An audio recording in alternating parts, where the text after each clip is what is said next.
Attention all stations, stand by for an urgent tsunami warning for the Big Island and the islands of Maui, Lanai, and Oahu. This warning is based on a 7.5 magnitude earthquake near Kailua Kona.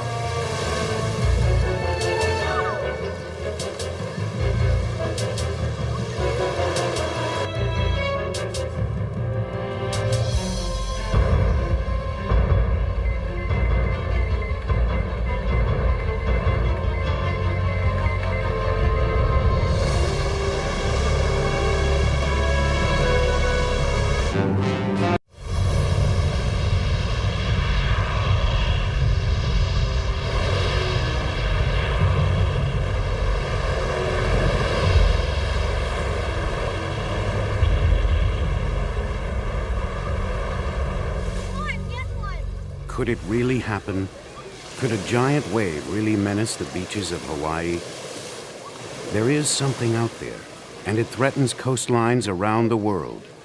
It's one of nature's least understood forces, tsunami.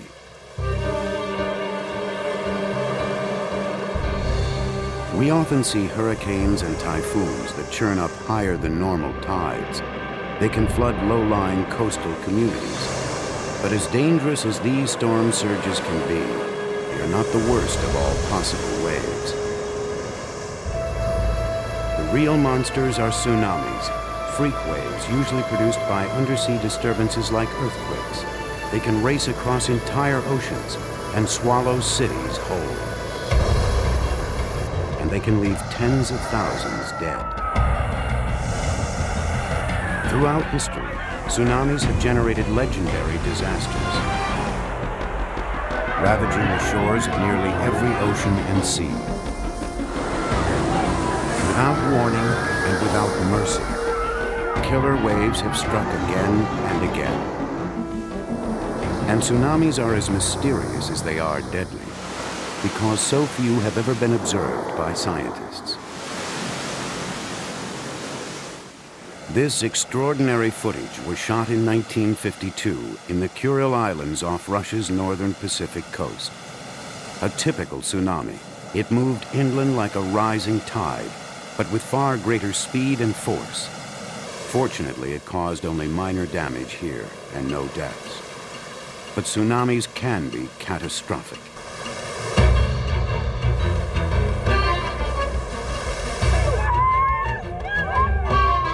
In the last century alone, more than 50,000 people have been killed by tsunamis. Most had little or no warning. Few were even aware of the danger. But for the people of the Pacific Rim, deadly tsunamis are not rare events. They live in the most seismically active part of the planet, an area crisscrossed by earthquake zones and dotted with volcanoes. So it's not surprising that the vast majority of the world's tsunamis occur here. In the middle of the Pacific, the Hawaiian Islands lie isolated and exposed. Its people are certainly no strangers to tsunamis, but some of them are acutely aware of the risk. Dr. Walter Dudley is Director of Marine Science at the University of Hawaii at Hilo and a leading expert on tsunamis. Have a little on-site safety briefing. Today he's taking one of his classes on a snorkeling field trip. But first, a few words of caution. Okay guys, everybody listen up. We are only about 30 miles from the epicenter of two of the largest earthquakes that have ever struck this island. And in both cases, they generated large destructive tsunamis. The waves took about 10 minutes to get here and were 10 to 15 feet high.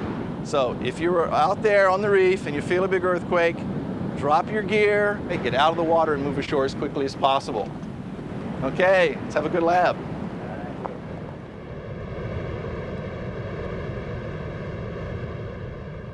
They are among the most catastrophic of all natural phenomenon. Unlike things like hurricane, there are no warning signs. The weather doesn't get bad.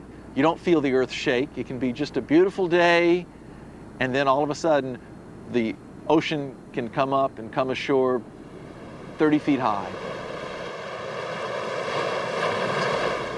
In the Hawaiian Islands, we've recorded tsunami wave heights as great as 56 feet on this island from the 1946 Aleutian tsunami. In prehistoric times, wave heights may have reached over 1,000 feet. Hilo has been struck by tsunamis as long as there's been a Hilo, but it was really in 1946 when there was a built-up downtown Hilo that we had a very, very large tsunami. 1946. After 4 years of war, Hawaiians can relax. At last, their island paradise is safe from attack.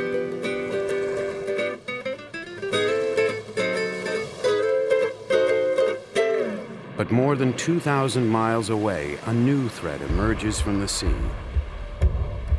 On April 1st, at around 12:30 in the morning, an undersea earthquake off the coast of Alaska generates a huge tsunami. Within minutes, it will make its first landfall on the Aleutian island of Unimak, 90 miles from the epicenter. Inside the island's Scotch Cap lighthouse, the men feel the tremor, but they have no idea what's heading their way. When the wave slams into their island, it's more than 100 feet high. After it passes, the Scotch Cap lighthouse has disappeared, and so has its crew. The tsunami continues racing south toward Hawaii at over 400 miles per hour. And just as in Alaska, no one here suspects a thing. Its first impact in the islands is deceptive. Some waves are as small as 2 or 3 feet, barely hinting at the tsunami's awesome power.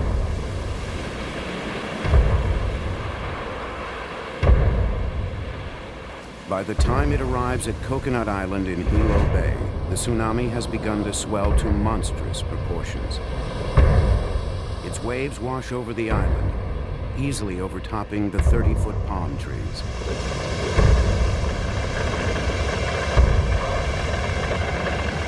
Lining Hilo Bay were dozens of homes. Kapua Hewer's family lived on a bluff high above the bay.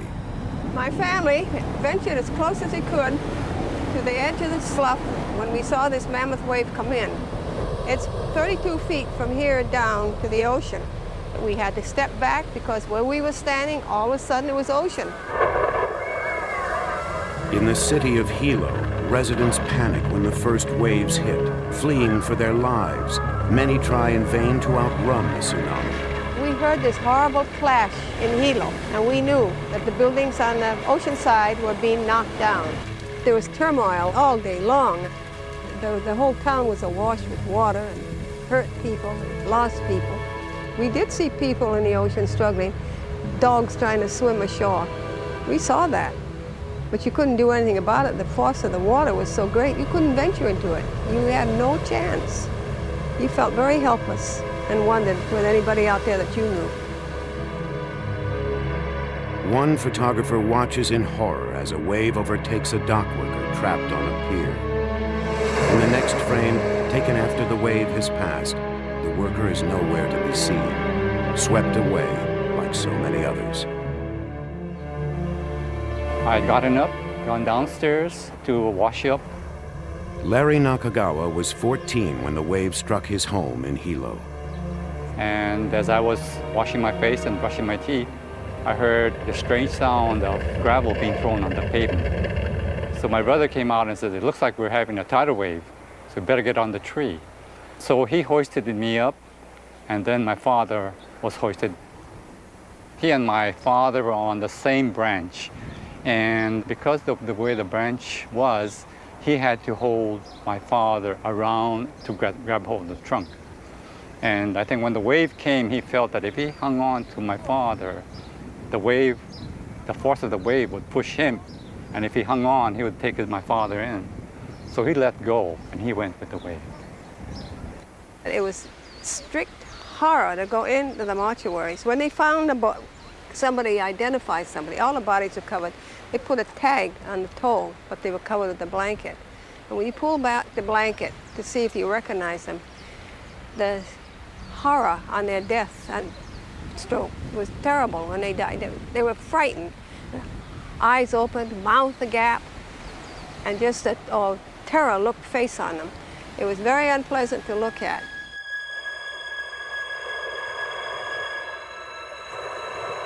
"25 miles northwest of Hilo, the little peninsula called Lapahoehoe lies exposed to the full fury of the tsunami. Students have just arrived in the Lapahoehoe schoolyard and are waiting for classes to start. Among them are Bunji Fujimoto and his 2 brothers. That day remains vivid in Bunji's memory. I could see a wall of water coming in from out in the ocean. I compare it to filling up a cup of coffee. You just keep pouring, and once it hits the brim, it spills over, and that's what happened back here, up on the wall. It didn't stop at the wall, it just came over, spilled over, and we could see that we were in trouble. We had to run. We started running. When the wave started coming over, we started running up to higher ground to my left, where the school building was. Fortunately, we made it in time. A bunch of the other children didn't make it, the other students, mostly students in this area. My brother was down here. We never found him. I always wonder what he would have turned out to be like later on. A boy 14 years old and just getting to his prime of life. You can't do anything about it. You can't do any more than just think and talk about it.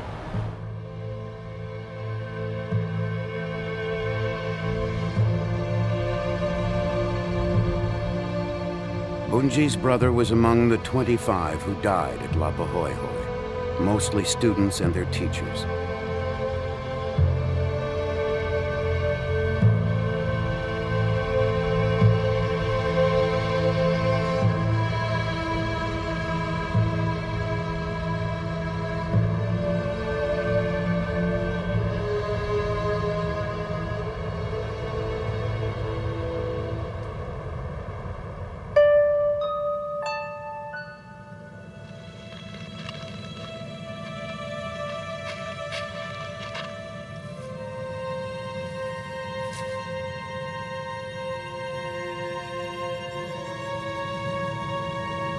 Almost all of the bayfront area was nearly totally destroyed. The businesses were ripped right off their foundations. Many of the structures were wooden and they were totally collapsed. The railway, which was built on wooden railway ties, the wooden ties were floated up by the water and the rails twisted into pretzels. 159 people died that day, 96 in Hilo alone. Over time, the city would rebuild, but this tragedy would mark a turning point. Those who lived in the shadow of tsunamis were determined to be better prepared for the next killer wave. Just 2 years later, in 1948, the U.S. government established the Pacific Tsunami Warning Center in Honolulu. Today, the center remains on alert around the clock, coordinating the efforts of dozens of Pacific Rim countries. We try to get a warning out as quickly as possible, and we have to go to our resources to find out where the earthquake is and what its magnitude is. And then, given that information, we issue this warning to the various participants in the warning system in the Pacific. Equipped with state-of-the-art satellite technology, seismic sensors, and a vast network of wave monitors, the Warning Center can track any major earthquake on the planet and determine whether a tsunami is on its way. Scientists know that an undersea earthquake or a volcanic eruption, anything that causes the sea floor to shift suddenly, can displace huge volumes of water. When this disruption reaches the surface, a series of waves spreads out. They can move as fast as 600 miles per hour. Unlike a normal wave caused by wind or tides, the energy of a tsunami is evenly distributed all the way to the ocean bottom. In deep water, there's barely a ripple at the surface. But as a tsunami wave approaches land, the seafloor rises, the energy is compressed, and the waves can be pushed up as high as 100 feet or more. It's always a number of thousands of people that could possibly live or die depending upon our decision. Here in the Hawaiian Islands, for example, every few years we have, that's interesting. We got an earthquake to deal with. It looks like it's a small local quake in the central part of Alaska. The center detects 2 or 3 quakes every week. Most, like this one, present no threat of tsunami. But even when a tsunami alert is issued, not everyone will take it seriously. When you go from one tsunami to the next tsunami, people don't even know what they are. So it's hard for them to even consider them a threat. First of all, you have to convince them that there is such a thing, and secondly, that it can cause destruction. Even in Hawaii, with its tragic history of tsunamis, people can forget the lessons of the past. In 1960, 12 years after the warning center was established, a massive earthquake off the coast of Chile generates a tsunami that fans out across the Pacific. Hawaii lies directly in its path.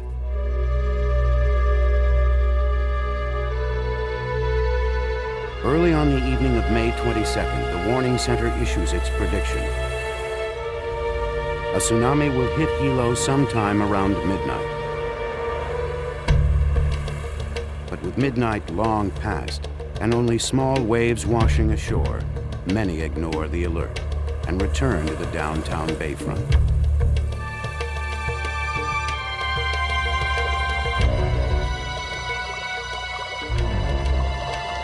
A few even gather at the Suisan fish market to watch the waves come in.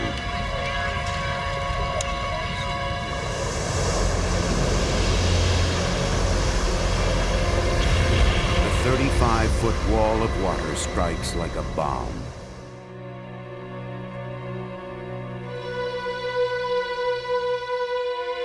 Once again, Hilo is brought to its knees, with $30 million in damage and 61 dead. This wave will change Hilo forever. Today, if you look at downtown Hilo, you see the highway along the bayfront, which used to be the railway before the tsunamis. You see a big expanse of green parkland, soccer fields, places where people picnic and play ball. All of that was homes and businesses, very, very heavily populated before the tsunamis.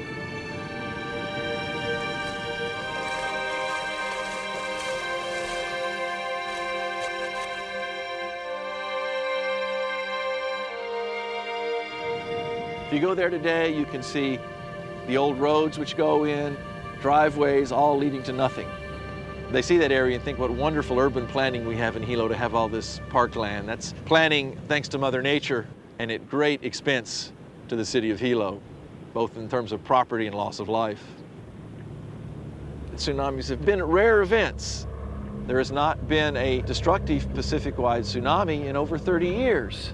But if you look at the number of tsunami events over the last century, there's been on the average 1 destructive tsunami every 7 years. So in many ways, you could say that we're long overdue for the next tsunami. Walter Dudley is not the only scientist who's worried about the next one. In the Seattle office of the National Oceanic and Atmospheric Administration, Dr. Eddie Bernard is spearheading efforts to alert the public to the dangers of tsunamis. Most certainly they're killers. If you look at the history of the United States since World War II, more people have died from tsunamis than from earthquakes in our country. It's one of the few natural disasters that has such broad impact. Most natural disasters are very localized. An earthquake, although maybe several hundreds of miles, doesn't affect anything outside of that hundreds of miles areas.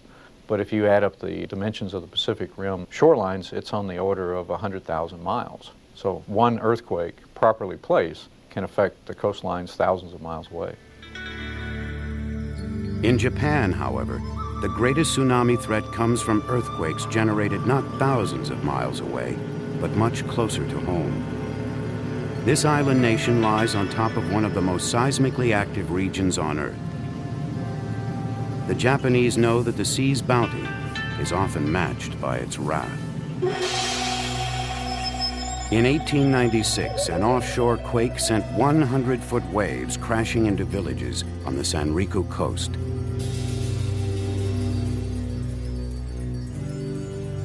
The next morning, local fishermen returning to shore were stunned. A few miles out at sea, they had not even noticed the tsunami passing under their boats. Now they found their homes destroyed, their families decimated. More than 22,000 had drowned.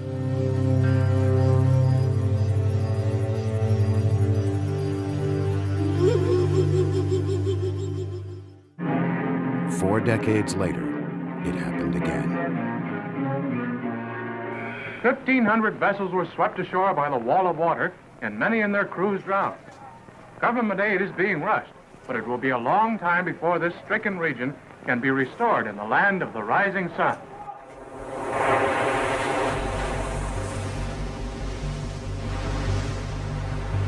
The Japanese are no strangers to tsunamis.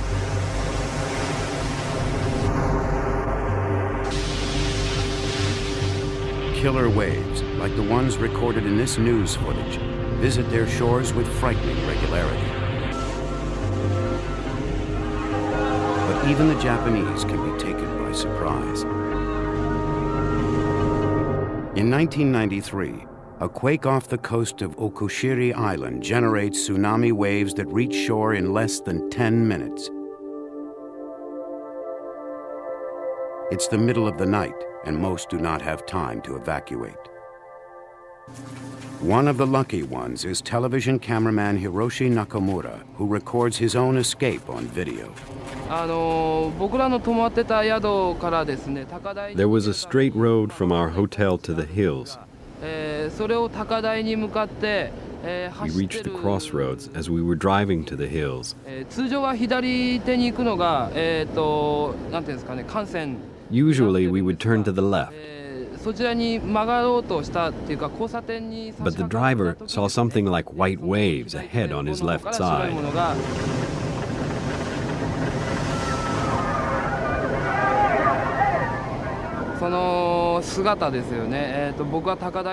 The disaster I saw from the hill was just like a war movie. The devastation was something that made a strong impression on me. The fact that the whole town vanished is something I haven't forgotten.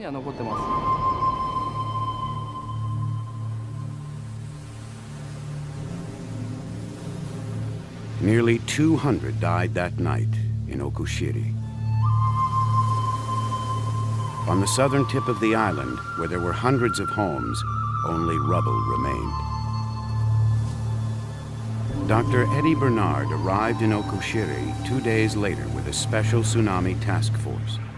Well, my emotional reaction was, it was like being at ground zero of an atomic bomb or something. Just, you couldn't believe the destruction. I mean, the power of these waves was far more than I had expected. Although I've been studying this phenomenon for 25 years, I'd never seen the power of a devastating tsunami and what it actually could do. And you just look at some of the structures that were ripped apart. You saw how things were destroyed entirely. Then you start to appreciate the forces at work here. Looking at a photograph of a young girl who wasn't too much older than my daughter at that time really brought home the fact that most of the people who died in this event were young children or the elderly. What we actually could see was the remnants of people's lives. Then you realize that these 500 homes had destroyed the lives of hundreds of families. And of course, death was part of that process. And so it had to be very respectful of what we were actually looking at. Although it was scientifically important, we didn't want to be disrespectful for those people who had passed away. And it motivated me as a research scientist to realize that the real reason for studying tsunamis in a research mode is to save a few lives. And that's the bottom line. Today, Okushiri is slowly recovering from its tragedy.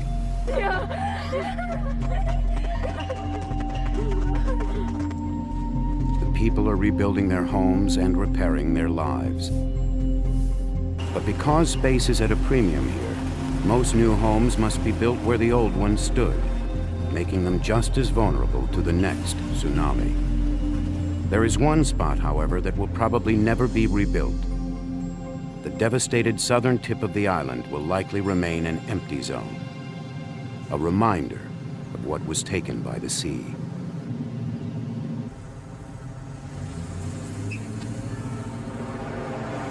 "200 miles to the south is another town that has long suffered the ravages of tsunamis. Over the past century, Taro has seen 3,000 of its citizens swept away. The people of this town have learned to carry on in the face of tragedy, to live with the continual threat of disaster. The last great wave struck here in 1933. It left Taro in ruins and wiped out nearly a quarter of its population. A year later, the survivors fought back.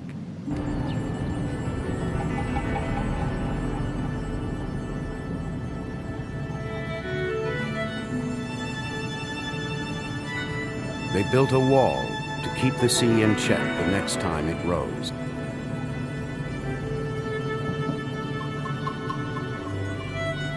Today, the wall dominates the town, a reinforced concrete battlement 34 feet high, and in some spots 80 feet thick.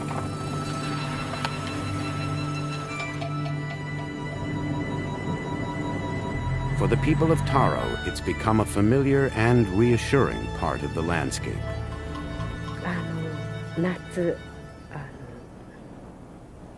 In the summer, the seawall gets warmed up, and I can't sleep because the heat reflects off of it.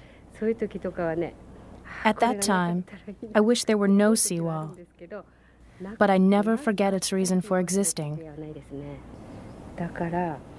If there were no wall, I wouldn't want to live here.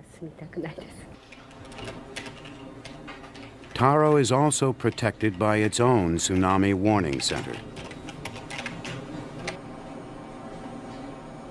Besides the usual satellite technology, there are video cameras permitting technicians to monitor the harbor 24 hours a day, looking for changes in sea levels and awaiting the inevitable.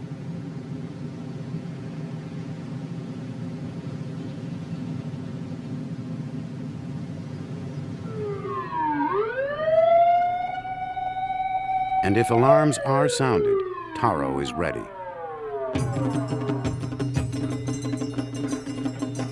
Crack teams of gatekeepers carry out regular drills, closing the wall's 6 doors against the sea.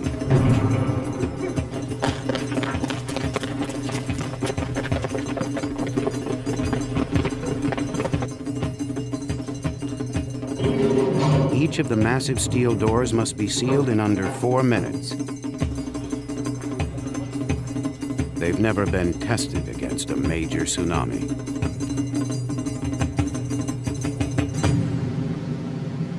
The seawall certainly offers the people of Taro a measure of comfort, but that may not be enough. Its 34-foot height should stop most waves, but the infamous tsunami of 1896 had waves over 90 feet high. There's just no way to know how big the next one will be.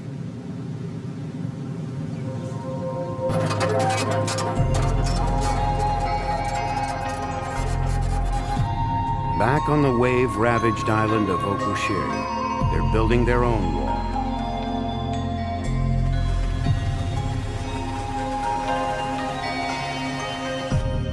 When it's completed, it will surround nearly a quarter of the island, providing at least partial protection against the next tsunami. But the people of Okushiri haven't put all their faith in reinforced concrete. In a ceremony held every June, they pay homage to the dead, including hundreds of tsunami victims, enshrining their memories in stone.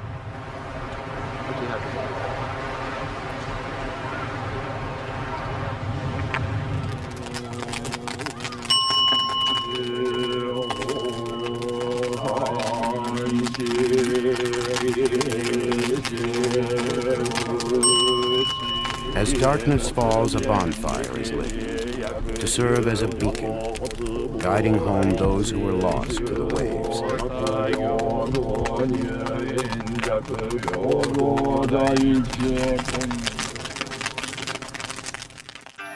Paper lanterns symbolize the souls of the victims, released once again to the sea.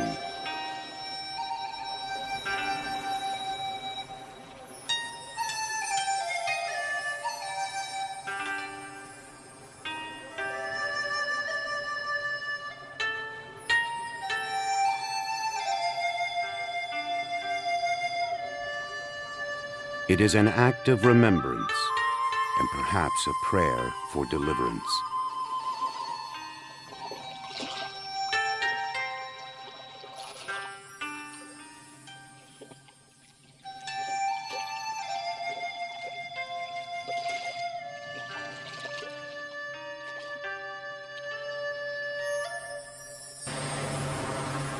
The threat of tsunami is not as distant as most of us think. Half a world away from the fishing villages of Japan lies the northwest coast of the United States. The town of Crescent City, California, shares a tragic legacy with Taro and Okushiri. People here can still recall their own encounter with a deadly wave. March 27, 1964, Good Friday. A violent earthquake off the coast of Alaska generates an enormous tsunami. The Pacific coast of North America, from Vancouver to San Diego, lies in its path. At 11 that night, Crescent City's Civil Defense Chief Bill Parker receives urgent news. My first experience with a tsunami was a teletype that came into our office and said that there was a probability of a tsunami and gave an estimated time of arrival in Zulu time. Well, we didn't even know what a tsunami was, let alone know how to spell it. And we certainly didn't know how to convert Zulu time to our time. And we were really devastated as to what the threat was and what to do. On March 27th, we received this teletype telling us there was a good possibility that Crescent City would have a tsunami. And we were really frightened. But not everyone in Crescent City was frightened. Many were intrigued by the novelty and went down to the waterfront to watch the waves come in. Among them was Ray Magnuson. I parked the car down by the entrance to the dock and left my wife there and started walking down the road. As I went down the road, I could hear a roar. Some guys said, hey, look, it's coming over the jetty. Well, I assumed it was a tidal wave coming over the jetty, which was not too good a thing to be hearing since I was not very far above sea level.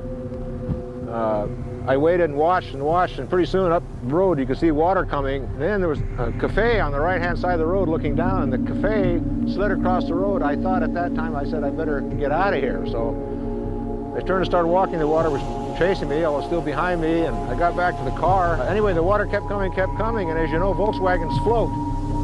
Well, sure enough, ours began to float. You could hear the explosions up in town. As things began to be destroyed, you could hear things break. A big hunk of lumber stopped right in front of the car, made a breakwater, and the car just floated there.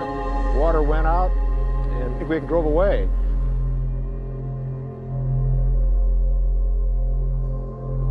We had no idea of the extent of the damage, and we were all dumbfounded when we looked out there. We could not believe it. I gave a report to the director of emergency services of the state of California. He was giving a report to the governor, and I told him I think that Crescent City is gone.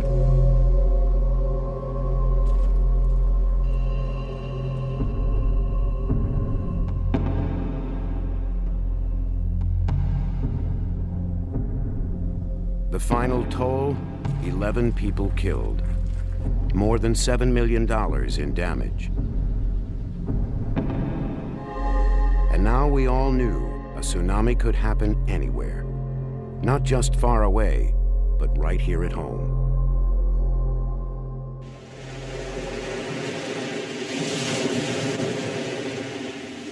Three decades later, the people of Crescent City are better prepared. But unlike the Japanese, they have no seawalls, no computerized warning system, no video cameras guarding the town. If a tsunami struck here tomorrow, this town could be devastated once again. Was the Crescent City disaster a unique event, or could another tsunami strike the Pacific Northwest? Giant waves are part of the oral traditions of many Native American tribes who lived along these shores. The Tolowa people spoke of one such event. The grandmother told the two children to go right away as fast as they could. The two children ran as fast as they could. Upstream, away from the harbor.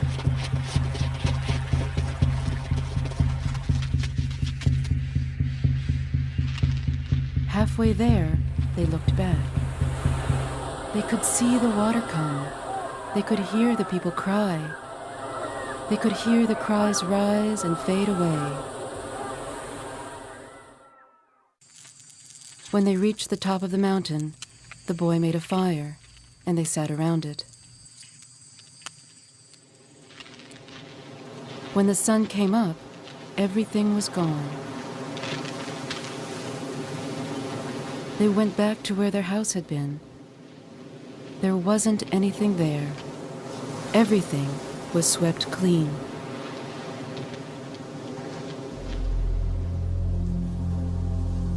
It's only a legend, but it may be based upon a terrifying reality. Just offshore and several thousand feet down lies the Cascadia subduction zone. It's a 900-mile crack in the Earth's crust, capable of producing powerful earthquakes. A tsunami generated here could reach the coast in less than 20 minutes.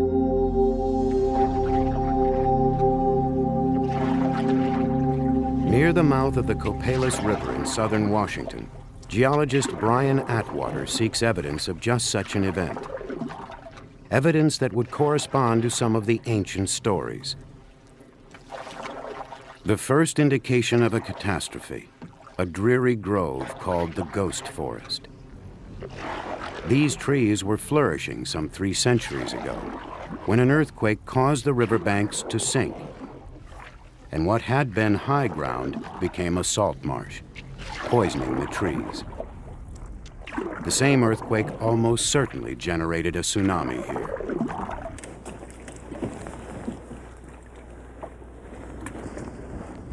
Atwater believes he's found more clues in the banks of the river, telltale signs embedded in the soil itself, revealing that this region was indeed flooded by a tsunami. It's got a big piece of burned wood in here. I assume it's a campfire. We might have a fire pit coming out of this here. So we got a 3-layer cake here. We go back 300 years or a little more to a time when this site was a forest. It had Sitka spruce, it had western red cedar, and it had native people who were cooking and using rocks like this. The brown layer records the campsite and the forest floor. The gray layer represents the tsunami generated by an earthquake 300 years ago. The tsunami comes in, dumps the sand on the campsite. Then the mud builds up on top of the tsunami deposit because the land had dropped during the earthquake. But this wasn't the only great wave to strike the coast of Washington. Atwater and other scientists have found more evidence of earthquakes and tsunami in the distant past. There was a tsunami about 1,000 years ago, generated in Puget Sound by an earthquake probably as large as the Kobe earthquake on a fault that goes right under downtown Seattle. During the earthquake, land was moved upward 20 feet. The floor of Puget Sound probably moved upward as well. If the floor moves up, the surface of Puget Sound up here moves up temporarily. It's 20 feet higher than it wants to be. Gravity takes over and you get a big wave. So that's what happened 1,000 years ago in Puget Sound. And it could happen again. Scientists believe there's a 1 in 10 chance of a major tsunami striking the Pacific Northwest in the next 50 years. Here in Washington, there are many places where people do not yet have enough information from public officials about what they should do in the event of one of these. They do not yet have posted the kinds of tsunami warning signs that one sees in Oregon now that help to direct a person, just sort of put in the mind every day as you drive past it. You see this on the Outer Banks in North Carolina, hurricane evacuation route. These kinds of signs need to be up on this coast, so in the event of one of these kinds of tsunamis, people think, oh yeah, I remember by that sign, it said go up that road, and there might be high ground far enough up that road, far enough away that you could survive the effect of the tsunami. Brian Atwater isn't trying to scare people. He just hopes to raise public awareness. And the message is finally getting across. Government officials have begun developing new strategies to save lives when the next tsunami strikes.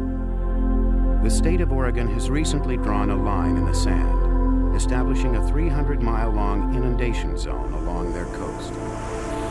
Because of the risk, no new schools or hospitals can be constructed close to shore without special permission.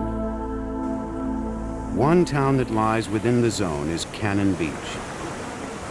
It's a quiet little resort town whose population swells to as much as 20,000 in the summer. Cannon Beach is more prepared for a tsunami than most towns, conducting regular tests of its warning system. Test. But they don't want to frighten the residents or the tourists, so the shrill siren is replaced with something a little bit friendlier.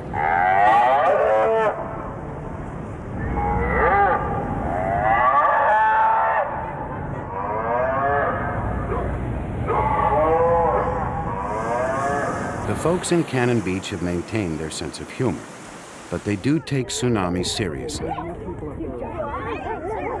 They know they have a lot to lose, especially here at Cannon Beach Elementary, only 400 feet from the ocean.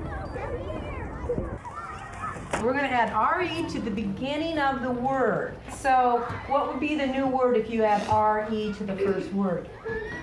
Brian B? Regain. Regain is right. How do you spell regain, Nathan? R-E-G-A-I-N. Right.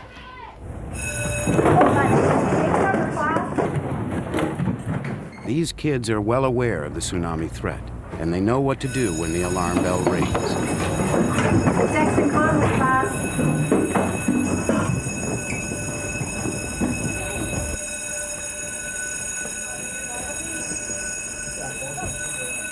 Get your hand ready to take your buddy. They have only a few minutes to get to higher ground.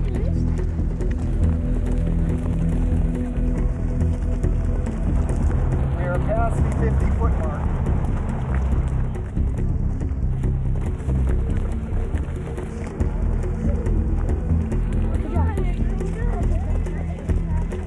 You guys did it this time in 13 minutes and 30 seconds. Great job! You hustled all the way up. I saw people encouraging one another. You not only focused on keeping yourself and your partner straight, but you also, and safe, but you also were encouraging people all the way up. I really, really appreciate that. Great job. Give yourselves one more hand. All right. Great.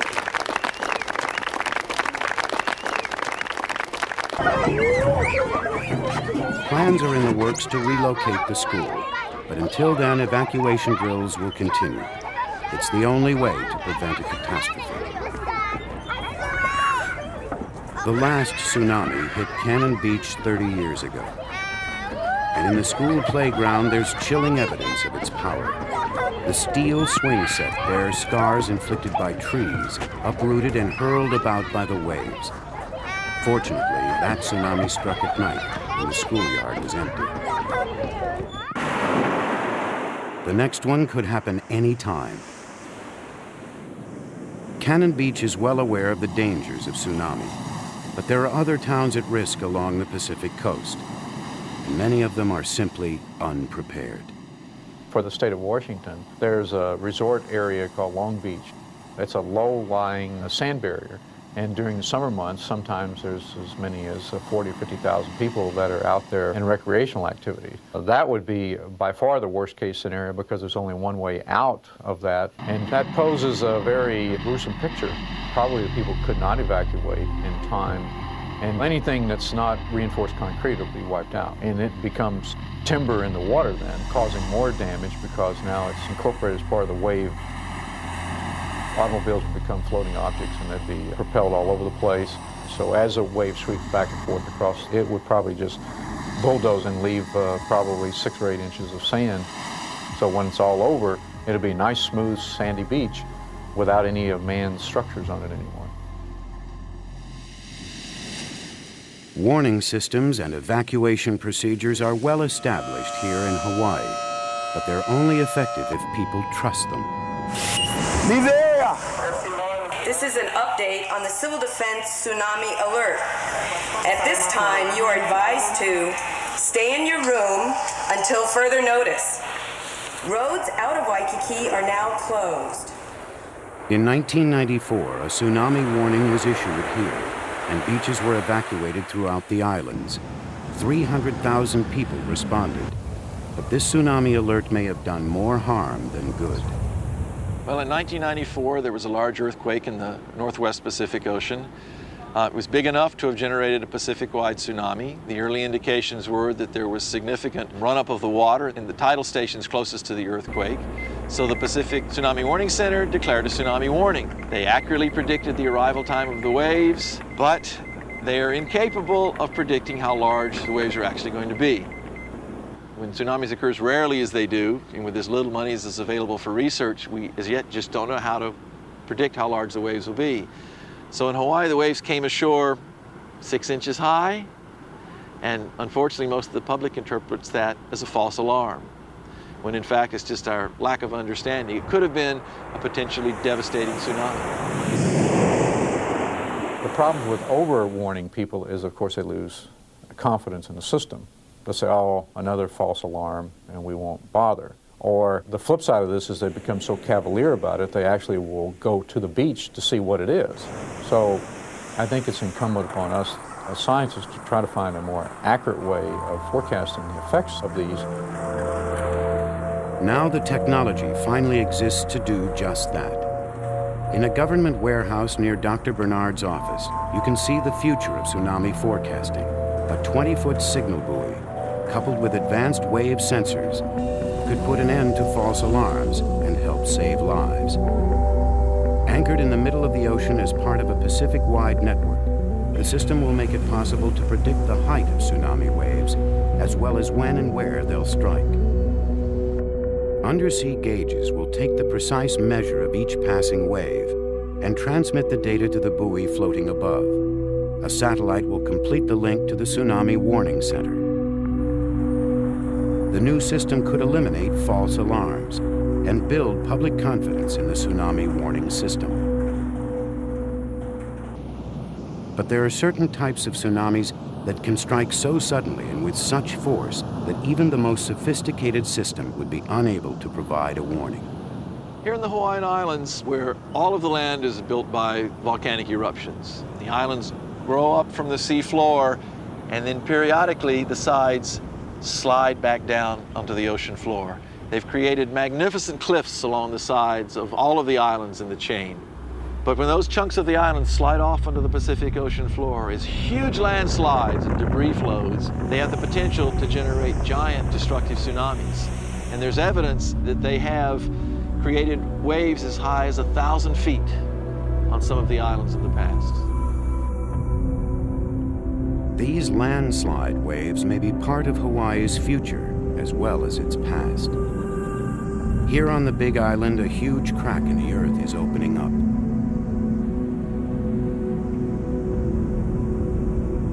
It's 60 miles long, and it's growing wider every year. Some scientists think it's gradually detaching one side of the island from the other. The Great Crack is one of these fault zones. At one time it may have actually had magma in it, but now it's probably serving more like a hinge where part of the island is beginning to slide down and may someday slip away toward the ocean floor. A 1,000-foot tsunami on the coast of Hawaii would be catastrophic. But a giant tsunami could happen anywhere, even without earthquakes, volcanoes, or landslides.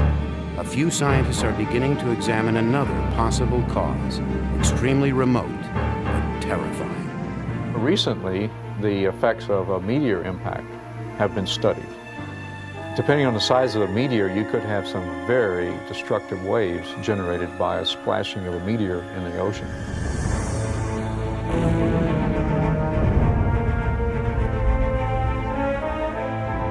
You could have a wave formed hundreds of feet high. It is probably the surprise no one's prepared for.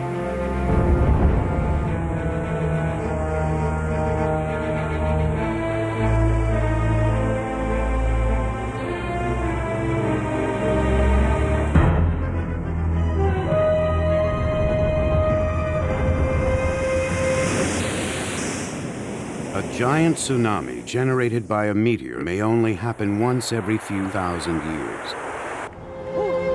But it doesn't take a giant tsunami to devastate a community.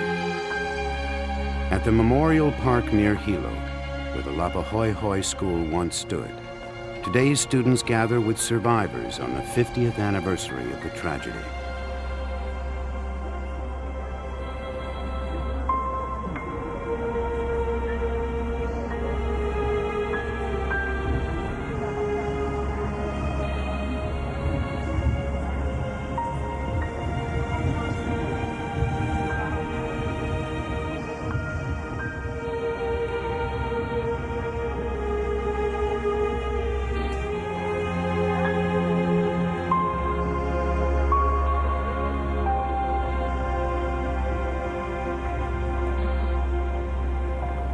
People ask me if we have another tsunami, and I say, no, it's not if we have a tsunami, it's when the next tsunami strikes, because there will definitely be another one. It might not be this year or next or even this decade, but it could be tomorrow as well.